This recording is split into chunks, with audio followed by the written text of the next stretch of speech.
అయితే రేవంత్ రెడ్డి మొన్న ఆదివారం ఆయన ఢిల్లీకి వెళ్ళినటువంటి నేపథ్యంలో కాంగ్రెస్ అధిష్టానం రేవంత్ రెడ్డికి వార్నింగ్ ఇచ్చేటటువంటి ప్రయత్నం చేసిందట. అనర్హత వేటుకు సంబంధించినటువంటి విషయంలో త్వరగా డిక్లరేషన్ తీసుకోండి, బీఆర్ఎస్ ఎల్పీని సిఎల్పీలోకి విలీనం చేసుకోండి, ఈ అనర్హత వేటు అనేటటువంటి ప్రక్రియ ముందుకు పోకుండా చూడమని చెప్పి రేవంత్ రెడ్డితో అధిష్టానం చెప్పిందని ఒక చర్చ వినబడుతున్నది. ఆ అంశంతో పాటు రేవంత్ రెడ్డి అధిష్టానంతో కేవలం సోనియా గాంధీని కలిసేటటువంటి ప్రయత్నం చేస్తే సోనియా గాంధీ కలవలేదట. మల్లికార్జున ఖర్గేతో కేవలం రేవంత్ రెడ్డి 20 నిమిషాల పాటు భేటీ అయ్యేటటువంటి ప్రయత్నం చేసినట్టే 20 నిమిషాల కంటే ఎక్కువ మల్లికార్జున ఖర్గే రేవంత్ రెడ్డితో మాట్లాడలేదు. ఎందుకంటే మల్లికార్జున ఖర్గేకి రేవంత్ రెడ్డి పైన కొంత కోపం కనబడుతున్నది. ఎవరైనా కాంగ్రెస్ పార్టీకి సంబంధించినటువంటి నేతలు తెలంగాణ నుండి మల్లికార్జున ఖర్గేని కలవనికపోతే పన్ను నిమురుతున్నాడట, కోపంతో ఊగిపోతున్నాడట. ఎందుకంటే గతంలో పార్లమెంట్ ఎన్నికలకు సంబంధించినటువంటి సందర్భంలో దాదాపు కాంగ్రెస్ అధిష్టానం తెలంగాణ కాంగ్రెస్ కి 12 సీట్ల టార్గెట్ ఇచ్చింది.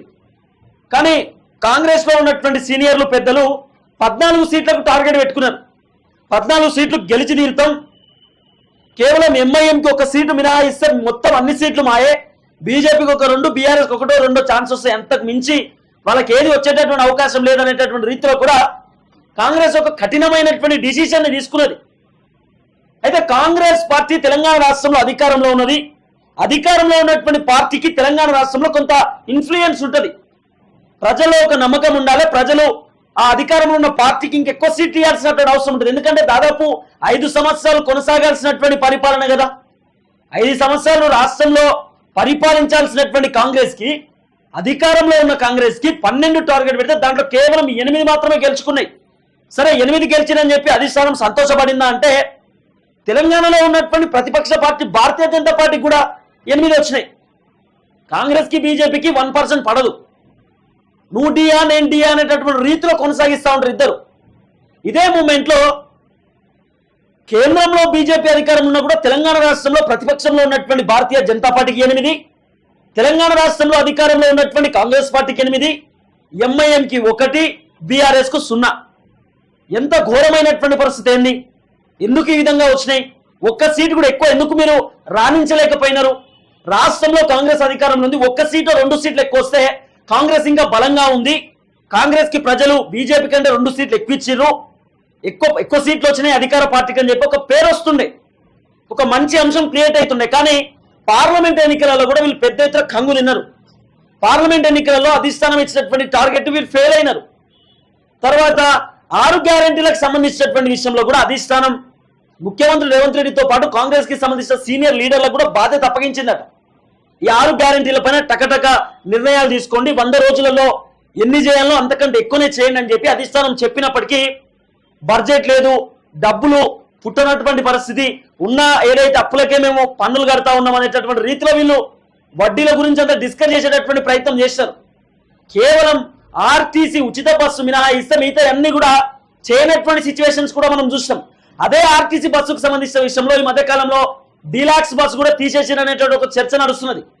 ఆర్టీసీ బస్సులు వాస్తవానికి ఆర్డినరీ, ఎక్స్ప్రెస్, లోకల్ బస్సులు, డీలాక్స్ బస్సులు ఇవి ఉంటుండే. తర్వాత రాజధాని కానివ్వండి, గరుడ కానివ్వండి, లేకపోతే సూపర్ లగ్జరీ వీటికి లేవు, వీటికి డబ్బులు చెల్లించాల్సినటువంటి అవసరం ఉంటుంది. కానీ ఈ మధ్యకాలంలో డీలాక్స్ బస్సు కూడా తీసేసినారట. ఇక పోను ఎక్స్ప్రెస్ బస్సు కూడా తీసేసేటటువంటి అవకాశం ఉంది. కేవలం లోకల్ బస్సులు, ఆర్డినరీ బస్సులు, పచ్చ బస్సులు, ఎర్ర బస్సులు మాత్రమే ఉచితంగా తిరిగేటటువంటి అవకాశం ఉండొచ్చు. అది కూడా మహిళల కోసం, మహిళలకు ఉచిత బస్సు ప్రయాణం అని చెప్పినారు. దీంట్లో కోతలు పెడుతున్నారు అనేటటువంటి అంశంలో కూడా అధిష్టానం రేవంత్ రెడ్డి పైన సీరియస్ అయిందనే చర్చ కూడా వినబడుతున్నది. కానీ రేవంత్ రెడ్డి మాత్రం అధిష్టానానికి చెప్పినట్ట ఆర్థికంగా కొంత ఇబ్బంది అవుతున్నది, అవన్నీ కూడా సద్దుమణగాలంటే కొంత ఇలాంటి ఇబ్బందులు తప్పవని అధిష్టానానికి చెప్పే ప్రయత్నం కూడా చేసిన చర్చ వినబడుతున్నది. ఆ అంశం పైన కూడా మల్లికార్జున ఖర్గే సీరియస్ అయిందనే చర్చ వినబడుతున్నది. తర్వాత ఫస్ట్ పాయింట్ వచ్చేసి అనర్హత వేటుకు సంబంధించినటువంటి అంశం.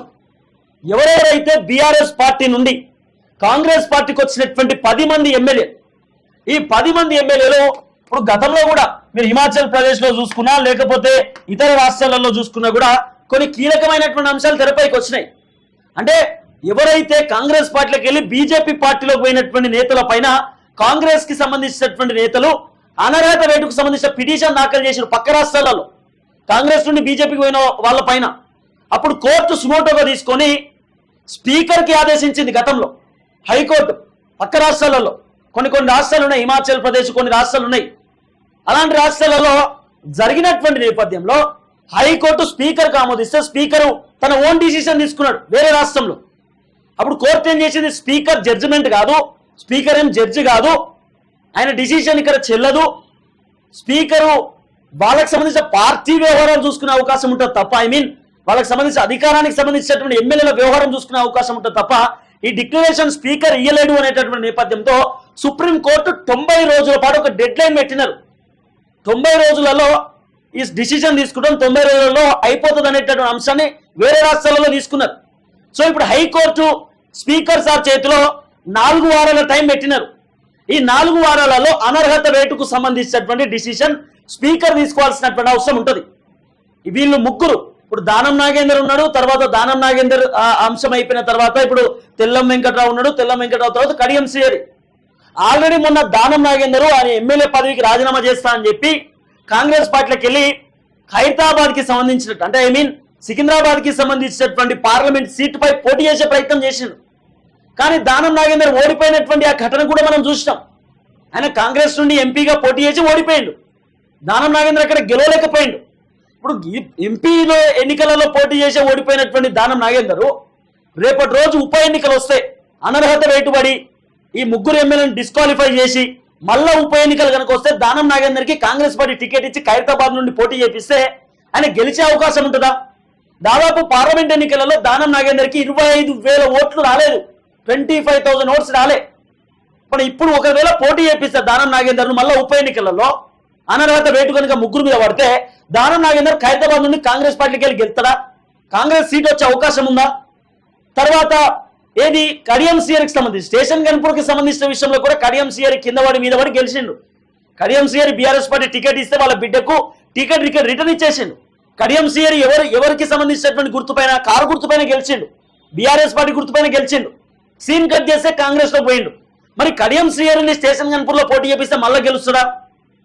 తెల్లం వెంకట్రావు భద్రాచలం నుండి కాంగ్రెస్ పార్టీకి వెళ్ళి పోటీ చేపిస్తే మళ్ళీ గెలుస్తాడా గెలవడా? నాకు ఒక డిక్లరేషన్ ఇవ్వమని చెప్పి అధిష్టానం అడిగే ప్రయత్నం చేసిందట కాంగ్రెస్ కి సంబంధించిన నేతలతో.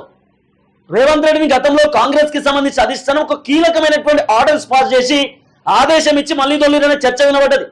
రేవంత్ రెడ్డి ఎప్పుడు ఢిల్లీకి వెళ్ళినా కూడా ఆయన ముఖ్యమంత్రిగా లేనప్పుడు, ఆయన పీసీసీగా ఉన్నప్పుడు ఆయన ఎప్పుడు ఢిల్లీ పోయినా కూడా దాదాపు 2-3 రోజులు ఉంటుండే. కానీ ఆదివారం పోయినటువంటి రేవంత్ రెడ్డి సోమవారానికి ఎందుకు వచ్చేసిండు? సాయంత్రం ఆదివారం సాయంత్రం పోయిండు, సోమవారం సాయంత్రం వచ్చేసిండు. అంటే ఢిల్లీలో రేవంత్ రెడ్డికి కొంత చెడింది, అధిష్టానంతో రేవంత్ రెడ్డికి కొంత ఏదో ఘర్షణ వాతావరణం కనబడుతుందనే చర్చ వినబడుతున్నది. అధిష్టానానికి రేవంత్ రెడ్డి డిసిషన్స్ కొన్ని నచ్చట్లేదు అనే కోణాలు వినబడుతున్నాయి. కొంత సోషల్ మీడియాలో కూడా విపరీతంగా ఈ అంశం, ఈ టాపిక్ ప్రచారం అవుతున్నది. చాలా సీనియర్ జర్నలిస్టులు వాళ్ళ యూట్యూబ్ ఛానళ్లలో ప్రధానంగా మాట్లాడుతున్నటువంటి అంశం ఇది. సో ఈ విధంగా జరుగుతూ ఉందని చెప్పి సో ఇప్పుడు ఒకటే అంశం తెరపైకి తెస్తున్నది అధిష్టానం. ఎవరైతే బీఆర్ఎస్ పార్టీ నుండి కాంగ్రెస్ పార్టీకి వచ్చినటువంటి ఎమ్మెల్యేలను ఈ అనర్హత వేటుకు సంబంధించిన అంశం, ఈ కోర్టులు లేకపోతే ఉప ఎన్నికలు, ఈ మళ్ళీ ఎన్నికలు 60 కోట్లు 70 కోట్లు ఖర్చు పెట్టండి, ఇదంతా పంచాయతీ వద్దు, వచ్చిన వాళ్ళు వచ్చినట్టు మళ్ళీ రిటర్న్ పంపించేయండి, మళ్ళీ అదే బీఆర్ఎస్ పార్టీలకు తోలురు, ఇక ఇదంతా వద్దు కథ అని చెప్పి రేవంత్ రెడ్డితో అధిష్టానం మాట్లాడే ప్రయత్నం చేసిందట. అధిష్టానం రేవంత్ రెడ్డికి వార్నింగ్ ఇచ్చిందనే చర్చ వినబడుతున్నది. ఇలాంటి పంచాయతీ లేకుండా ఒకేసారి బీఆర్ఎస్ ఎల్పీని సిఎల్పీలో విలీనం చేసుకుందామనే ఆలోచన ఉంటే, ఆ సత్తా ఉంటే మీరు బీఆర్ఎస్ పార్టీలోకి వెళ్ళి కాంగ్రెస్ ఎమ్మెల్యేలను తీసుకోండి. కానీ ఈ కోర్టులు, ఈ పంచాయతీలను ఉంటే ఎమ్మెల్యేలను తీసుకోకండి, అవసరం లేదు మనకి పంచాయతీ అని చెప్పి మల్లికార్జున ఖర్గే రేవంత్ రెడ్డితో డిస్కస్ చేశారనే చర్చ వినబడుతున్నది. ఎందుకంటే ఇప్పుడు ఒకవేళ నిజంగానే అనర్హత వేటు కనుక పట్టదనుకో, 3 నియోజకవర్గాలలో 3 ఉప ఎన్నికలు వస్తే ఎంత కాదన్న నియోజకవర్గానికి 50 నుండి 60 కోట్ల రూపాయలు ఖర్చు వస్తుంది. అట్లా ఖర్చు పెట్టుకోవాలి పార్టీ, మళ్ళీ ప్రచారం చేయాలి, బువ్వ పెట్టాలి, కత్తుంటది, మొత్తం కాళ్ళకు గజ్జలు కట్టినట్టు తిరగాలి, అన్ని నియోజకవర్గాలను, అన్ని మండలాలు తిరగాలి, అన్ని సంబంధించినటువంటి అన్ని తిరగాల. ఓ పెద్ద రిస్క్తో కూడినటువంటి పని ఇది. రిస్క్తో పాటు డబ్బులు కూడా ఖర్చు అవుతాయి, ఎనర్జీ వేస్ట్ అవుతుంది. మళ్ళా రాహుల్ గాంధీ రావాలి, మళ్ళా ప్రియాంక గాంధీ రావాలి, మళ్ళా మల్లికార్జున ఖర్గే వచ్చి ఇక్కడికి వచ్చి ప్రచారం చేయాలి, ఇదంతా పెద్ద కథ. ఒకవేళ అనర్హత వేటు పడ్డదనుకో, తెలంగాణ రాష్ట్రాన్ని ఉద్దేశంగా తీసుకొని పక్క రాష్ట్రాలలో కూడా కాంగ్రెస్ ని దూషించేటటువంటి అవకాశం ఉంటుంది. మీ గవర్నమెంట్ తెలంగాణలో ఉంది, గవర్నమెంట్ తెలంగాణలో ఉన్నటువంటి పార్టీ ఇబ్బంది పడతా ఉంది. 3 ఎమ్మెల్యేల పైన కోర్టు సంచలన డిసిషన్ తీసుకొని 3 ఖతం చేసి పడేసినారు. ఇప్పుడు మళ్ళా 3 ఉప ఎన్నికలు వచ్చినాయి, మీ కాంగ్రెస్ పార్టీ సక్కలేదు అని చెప్పి పక్క రాష్ట్రాలలో ఎవరైతే గవర్నమెంట్ లో ఉన్నటువంటి కాంగ్రెస్ ని కూడా ప్రతిపక్షం దూషించేటటువంటి అవకాశం ఉండొచ్చనే చర్చ వినబడుతున్నది. ఇక్కడ కనుక అనర్హత వేటు పడ్డది అనుకో, వేరే రాష్ట్రాల్లో ఉన్నటువంటి కాంగ్రెస్ అధికారంలో ఉన్నటువంటి ఏదైతే రాష్ట్రాలు ఉన్నాయో అక్కడ కూడా అధికారంలో ఉన్న పార్టీని ప్రతిపక్షం తిట్టే అవకాశం ఉండొచ్చు. ఒకవేళ పక్క రాష్ట్రాలలో ప్రతిపక్షంలో ఉన్నటువంటి పార్టీలు కాంగ్రెస్ లోకి చేరినాయి అనుకో, అట్లా కూడా ప్రతిపక్షంలో కాంగ్రెస్ పార్టీకి సంబంధించిన నేతలపైన అనర్హత వేటు వేసే అవకాశం ఉండొచ్చు కదా. అంటే ఇక్కడ జరిగితే పక్క రాష్ట్రాలలో కూడా జరిగే అవకాశం ఉంటుంది. సో దీన్ని ఎట్టి పరిస్థితిలో వైదొలిగించాల్సినటువంటి అవసరం ఉంటుంది. ఈ కోర్టుని పంచాయతీ అంతా మనకొద్దు, వాళ్ళతో వచ్చేది లేదు పోయేది లేదు, వాళ్ళు ప్రతిపక్షంలో ఉండండి, మీరు అధికారంలో ఉండండి, ఎవరు ఎమ్మెల్యేని వాళ్ళని వెనక్కి పంపించండి అని చెప్పి అధిష్టానం డిక్లరేషన్ ఇచ్చేటటువంటి ప్రయత్నం చేస్తుందట. నిజంగానే మీరు లేదు ఎమ్మెల్యేలు కాంగ్రెస్ పార్టీలోనే ఉంటారు, మేము నిజంగానే ఎమ్మెల్యేలను తీసుకుంటే కొంచెం స్ట్రెంత్ పెరుగుతుందని అనుకుంటే, ఒకవేళ బీఆర్ఎస్ పార్టీలో ఉన్నటువంటి ఎమ్మెల్యేలను లేదు ఇంకా 10 మంది ఆల్రెడీ వచ్చేసి ఇంకో 10 మందిని తీసుకుంటే అయిపోతుంది అని ఒకవేళ మీరు భావిస్తే ఒకేసారి బీఆర్ఎస్ ఎల్పీని సిఎల్పీలోకి విలీనం చేసుకుని అంటున్నట్ట అధిష్టానం.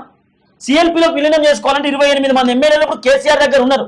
39 మంది గెలిస్తే దాంట్లోకి వెళ్ళి 10 మంది వేయరు అనుకుందాం. 10 మంది పోతే దాదాపు 28 మంది, దీంట్లోకి వెళ్ళి 16 మందిని తీసుకోవాలి రేవంత్ రెడ్డి. 16 మందిని తీసుకుంటే కేసీఆర్కి ఇంకా 13 మిగులుతాయి. అలాంటప్పుడు ఏమైతే బీఆర్ఎస్ ఎల్పీ అనేది విలీనం అవుతుంది. బీఆర్ఎస్ ఎల్పీ విలీనం అయిపోయి సిఎల్పీలో కలుస్తుంది. సిఎల్పీలో కలిసినప్పుడు కేసీఆర్ అనర్హత వేటుకు సంబంధించిన పిటిషన్ దాఖలు చేయలేడు, ఆయన ప్రతిపక్షంలో ఆయన తలలేపలేడు, ఆయన ప్రతిపక్ష పార్టీ హోదా పోతుంది, అపోజిషన్ లీడర్ పదవి పోతుంది, అసలు ఈ పార్టీ ప్రతిపక్షంలో ఉండదు. బీఆర్ఎస్ ప్రతిపక్షం అనేటటువంటి పాత్రను కోల్పోతుంది. ప్రతిపక్ష పాత్ర ఉండాలంటే మినిమం 18 మంది ఎమ్మెల్యేలు పైచిలకు ఉండాలి. కానీ ఒకవేళ 16 మంది కనుక రేవంత్ రెడ్డి తీసుకుంటే 13 మిగులుతాయి 28లోకి వెళ్ళి. కాబట్టి ఈ ఉపాయం కట్టమనే ఆలోచనలో అధిష్టానం చెప్పిందట. సో రేవంత్ రెడ్డి రేపు మళ్ళీ ఢిల్లీ వెళ్ళేటటువంటి అవకాశం కనబడుతున్నది. రేపు మళ్ళీ ఢిల్లీ ప్రయాణానికి సిద్ధమవుతుందనే చర్చ వినబడుతున్నది. సో రేవంత్ రెడ్డి ఈ సిఎల్పి విలీనం అంటే ఈ బీఆర్ఎస్ ఎల్పీ నుండి సిఎల్పీల విలీనానికి సంబంధించిన విషయం, అనర్హత వేటుకు సంబంధించిన అంశం, మంత్రి వర్గ విస్తరణకు సంబంధించినటువంటి అన్ని అంశాలపైన రేపు మళ్ళీ డిక్లరేషన్ తీసుకునేటటువంటి అవకాశం ఉందనే చర్చ వినబడుతున్నది. గతంలోనే ఆదివారం రోజు ముఖ్యమంత్రి రేవంత్ రెడ్డి 15 మంది లిస్ట్ ఇచ్చిందట.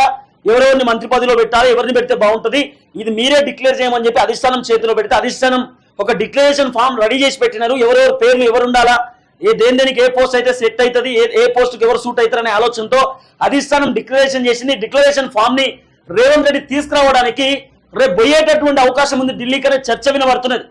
సో ఎప్పటి నుండో అధిష్టానం రేవంత్ రెడ్డి పైన సీరియస్ గా ఉంది. రేవంత్ రెడ్డి డిసిషన్స్ ని అధిష్టానం ఒప్పుకుంటలేదు. ఆయన ఒంటతి పొక్కడా ఎవరిని పట్టించుకోకుండా పోవడము, ఇష్టానుసారంగా ఆయన ఆలోచనలు ఇష్టానుసారంగా ఆయన డిసిషన్స్ తీసుకుంటా ఉండడాన్ని కోణంతో అధిష్టానం కొంత సీరియస్ గా ఉంది, కొంత వార్నింగ్ ఇస్తా ఉందనేటటువంటి ఒక కోణాలు కూడా వినబడుతున్నాయి. ఎందుకంటే బాన్సోడకు సంబంధించిన ఎమ్మెల్యేను రేవంత్ రెడ్డి ఇంటిపై కండగప్పిండు. కడియం శ్రీయర్ ని రేవంత్ రెడ్డి పార్టీలోకి తీసుకున్నాడు. తర్వాత దానం నాగేందర్ని రేవంత్ రెడ్డి పార్టీలో తీసుకున్నాడు. తెల్లం వెంకట్రావుని రేవంత్ రెడ్డి పార్టీలో తీసుకున్నాడు. వీళ్ళందరినీ రేవంత్ రెడ్డి, గూడెంమైపారెడ్డి రేవంత్ రెడ్డి పార్టీలో తీసుకున్నాడు. వీళ్ళందరినీ కూడా రేవంత్ రెడ్డి హైర్ చేసుకున్నాడు. కాబట్టి కాంగ్రెస్ పార్టీకి సంబంధించిన నేతలను అధిష్టానం అడిగినా కూడా మాకు తెలియదు సార్, రేవంత్ రెడ్డి సారే పార్టీలో తీసుకుంటా ఉన్నాడు, బీఆర్ఎస్ పార్టీకి సంబంధించిన ఎమ్మెల్యేలు మాకేం అవసరం, మేము ఎన్ని డిసిషన్స్ చెప్పినా కూడా ఆయన వింటలేడు, ఎన్ని సజెషన్స్ ఇచ్చినా కూడా ఆయన పట్టించుకుంటలేడు, ఆయన ఇష్టానుసారంగా వ్యవహరిస్తా ఉన్నాడు, మేమేం చేయాలనేటటువంటి కోణంతో కాంగ్రెస్ నేతలు చెప్పే అవకాశం కనబడుతుంది. అంత వాళ్ళ ఇష్టమైన నడుస్తుంది, వాళ్ళు ఇష్టానుసారంగా వ్యవహరిస్తా ఉన్నారు అనేటువంటి అంశంతో కాంగ్రెస్ పార్టీకి సంబంధించిన నేతలు అధిష్టానం దృష్టికి తీసుకుపోయే కార్యక్రమం చేస్తున్నారట.